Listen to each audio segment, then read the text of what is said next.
oil is trading higher as the United States and Iran resumed strikes. That's after President Donald Trump reinstated the U.S. blockade of Iranian ships transiting the Strait of Hormuz. And he's also demanded a 20% reimbursement for all other cargo shipped through the waterway.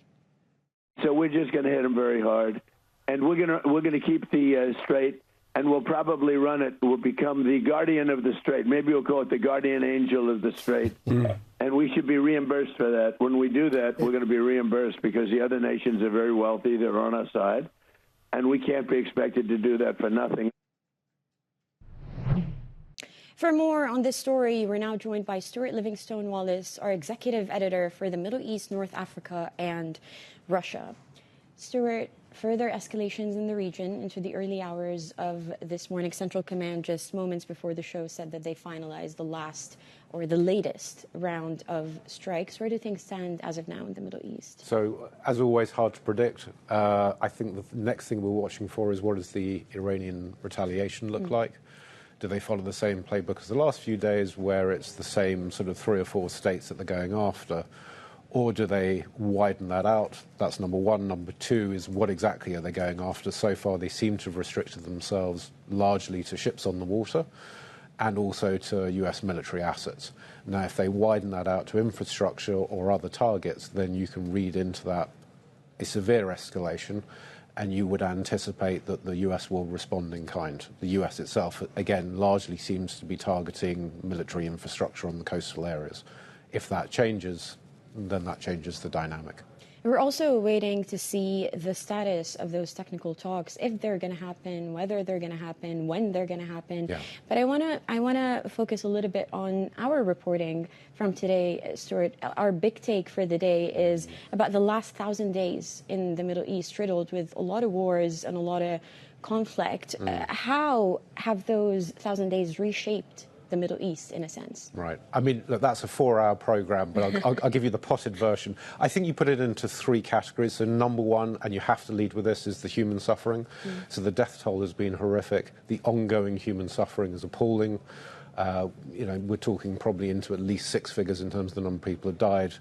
And there are millions currently displaced across the region. So that clearly has to be number one. Number two, I think the geopolitical aspect of this, you're getting redrawn alliances, you're getting new defense alliances popping up, so, notably between Saudi Arabia and Pakistan, potentially that brings in Turkey and so on and so forth.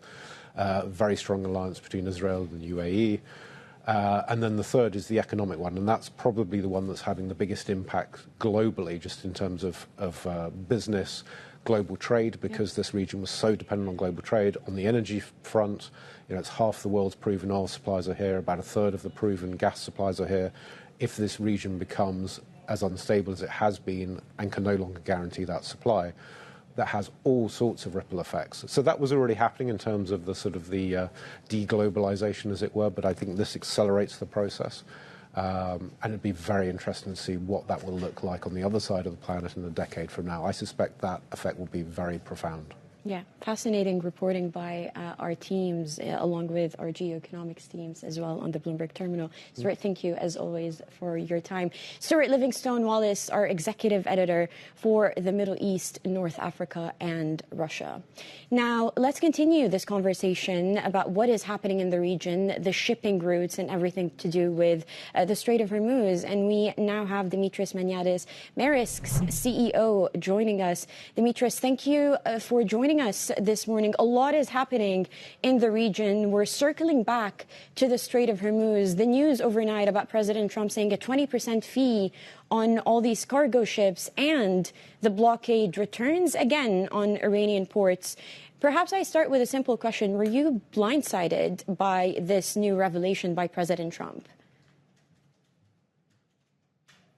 Good morning, Abir.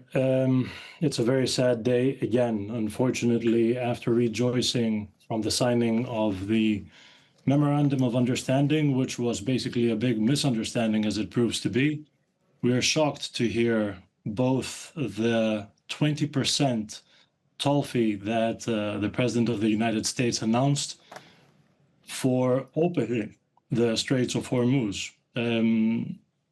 The naval blockade, I think, is not a surprise. It was something that we saw coming back into the scene.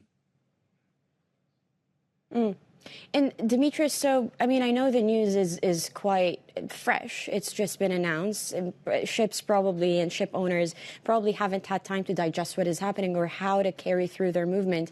But just with what we know for the time being, what do you think people are going to start doing in the Strait of Hormuz? I mean, I was taking a look at your data from July, the couple of days before any of this was announced, and almost half of the ships that are going through the Strait of Hormuz you mentioned are going through the Iranian-approved pathway, if you were. So what do ships decide to do now? How do they carry through?